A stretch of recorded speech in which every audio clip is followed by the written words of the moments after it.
My name is Amelia Carter, and I am 34 years old. 3 weeks ago, my father knocked on my front door for the first time in 10 years.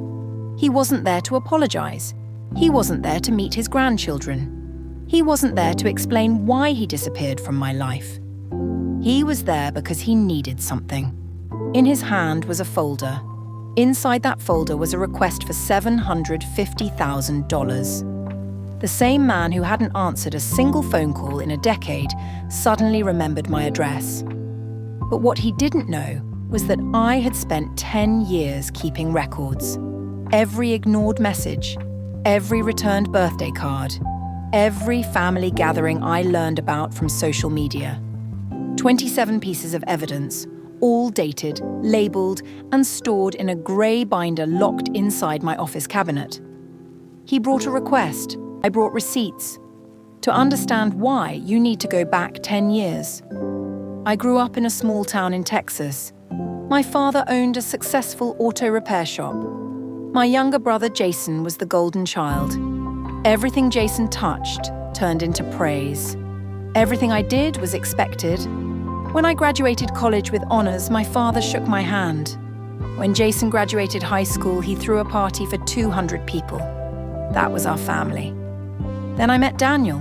Daniel was a teacher, kind, honest, hardworking. He didn't come from money. And according to my father, that was his biggest crime. The night I announced our engagement, my father pushed back his chair and walked out of dinner. The next morning he called. "If you marry him, don't expect this family to support you."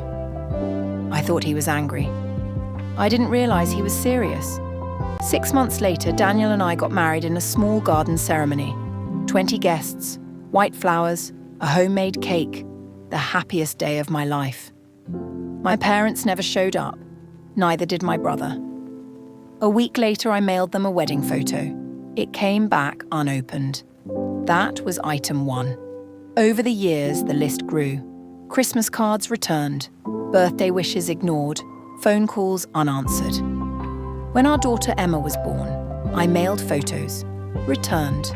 When our son Noah arrived 2 years later, I tried again, returned. Every rejection went into the grey binder, year after year. Meanwhile, life moved forward. Daniel continued teaching. I started a small online business selling accounting software to local companies. The first year was difficult, the second year was better.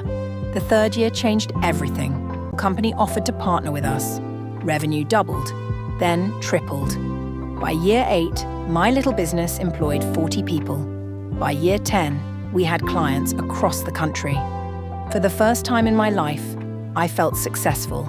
Not because of the money, because nobody handed it to me. I earned it. Then, one morning, a local newspaper published a story about my company. Apparently, someone back home saw it, because 2 weeks later, my father appeared at my front door, older, greyer, and carrying that folder. We sat in silence for almost a minute. Then he opened the folder. His repair shop was failing. Debt had piled up. Loans were overdue. He needed $750,000 to save the business. When he finished talking, I stood up, walked to my office, and returned with the grey binder. I placed it on the table between us. 27 items, 10 years. He opened the first page, returned wedding photo, ignored birthday cards, unanswered messages, pictures of grandchildren he had never met. The room became very quiet. Page after page, year after year, evidence, proof, consequences. When he reached the last page, his hands were shaking. For the first time in 10 years, he looked me in the eyes. "I didn't know you kept all this." I nodded. "I didn't know you would need me one day." Silence. Then I closed the binder. "My children know exactly who loves them." His eyes dropped to the table.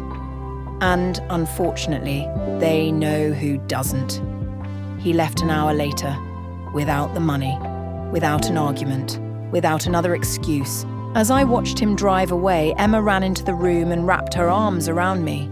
"Dad's making pancakes!" she shouted. I smiled. Because family isn't the people who share your last name. Family is the people who stay, the people who show up, the people who choose you every single day. And that is something money can never buy.